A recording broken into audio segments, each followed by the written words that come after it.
खूप पट्टे खाले आणि काही मुलात माझे अक्षर सुधारले. पहिले एकदम खराब होते त्यात आणि मग अक्षर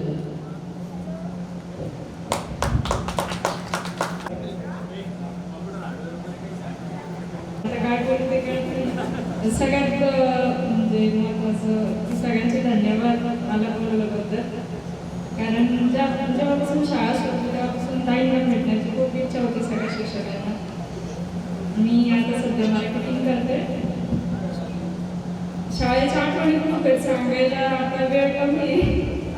फक्त मला म्हणजे जेव्हा 26 जानेवारी 15 ऑगस्ट असतो त्यावेळेस खूप शाळेच्या आठवण येते. आणि घरी मी काय करते माहिती का, 26 जानेवारी 15 ऑगस्टला टी व्ही लावला की जोरात गाणे लावून देते देशाचे. मिस्टरांना पण मी शाळेबद्दल खूप सांगत असते. ते म्हणतात इतक्या जोरात आवाज लावलाय. मी म्हणते तुम्हाला काय करणार त्यातलं. आम्ही त्यावेळेस किती एन्जॉय केली होती. आणि एक म्हणजे जेव्हा शाळा सुटली की घरी जात होतो आम्ही ताई आमच्या मीराताई शेळकेताई कसं म्हणजे 24 तास असं म्हटलं तरी चालेल, फक्त झोपायला आम्ही घरी जात होतो. ताईंच्या नजरेसमोरच खेळायला पण आम्हाला वेळ मिळत नव्हता. ताईंना घालून घालून आम्ही घराच्या पाठीमागे खेळायचो. म्हणजे ताईंच्या समोर पण कधी येत नव्हतो आम्ही. इतकं म्हणजे आम्हाला भाग होता ताईंचा.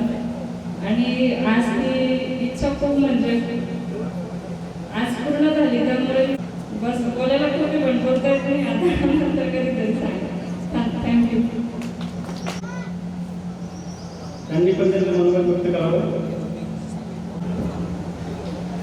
मी विजय रामदास तांबे. शक्यतो मला तुम्ही सगळे ओळखत असत काय, मी इथंच असतो त्यामुळे काही मुलांनी भेटत राहतो. काही जणी येता जाता बघतात हात करतात, पण आता थांबत झालं वाटतं काय सगळ्यात. शाळेच्या बद्दल सांगितलं तर शाळेत मी पण शिकलो. माझी मिसेस पण या शाळेत शिकल्या आणि आता मुलं पण या शाळेत शिकतात.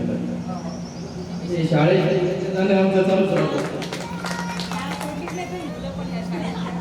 त्याबद्दल सांगायचं म्हटलं तर वर्गात असताना शेळकेताईंच्या बडबड केल्यानंतर नुसतं छड्याच खायला लागायचे. मग सरांच्या मागे गेलं तरी छेड खायला लागायचे. टच केलं का छेड. आता एखाद्या वेळेस ती पट्टी पण सापडायची नाही. आजही छडी छेडली असते. आता काय सांगावं, सगळ्या मैत्रिणी बघताय रागाने माझ्याकडे. चालेल ठीक आहे, मला स्टेजवर बोलवलं, 2 शब्द बोलले तर वेळ दिला.